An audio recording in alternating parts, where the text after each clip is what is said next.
മാലിയിൽ ഒരു മുസ്ലിം പള്ളിയുണ്ട്.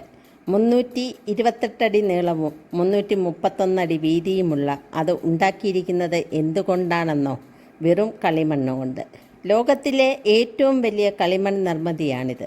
11-ാം നൂറ്റാണ്ടിൽ ഒരു പള്ളിയുടെ മാതൃകയിൽ 1905-ലാണ് ഇത് പണിതത്. ഇത്രയും വലിപ്പമുണ്ടെങ്കിലും അകത്ത് കയറിയാൽ അത്ര സ്ഥലമൊന്നുമില്ല. കാരണം പള്ളിക്കകം നിറയെ ഭീമൻ തൂണുകളാണ്. മാലിയിലെ മഡ് മോസ്ക് എന്നാണ് ഇത് അറിയപ്പെടുന്നത്. ലോകത്തിലെ ഏറ്റവും വലിയ മൺനിർമ്മിതിയായ ഈ പള്ളി സുഡാനോ സഹേലിയൻ വാസ്തുവിദ്യയുടെ മികച്ച ഉദാഹരണമാണ്. ബാനി നദിയിലെ വെള്ളപ്പൊക്കത്തിൽ നിന്ന് പള്ളിയെ സംരക്ഷിക്കാനായി 3 മീറ്റർ ഉയരമുള്ള ഒരു പ്ലാറ്റ്ഫോമിലാണ് ഇത് നിർമ്മിച്ചിരിക്കുന്നത്. മാലിയുടെ ഏറ്റവും പ്രധാനപ്പെട്ടതും ലോകശ്രദ്ധ നേടിയതുമായ ഒരു ആകർഷണമാണ് ഈ പള്ളി. നോൺ മുസ്ലിം സന്ദർശകർക്ക് പള്ളിയുടെ അകത്തേക്ക് പ്രവേശനമില്ല. വീഡിയോ ഇഷ്ടപ്പെട്ടെങ്കിൽ ലൈക്കും ഷെയറും ചെയ്യുക.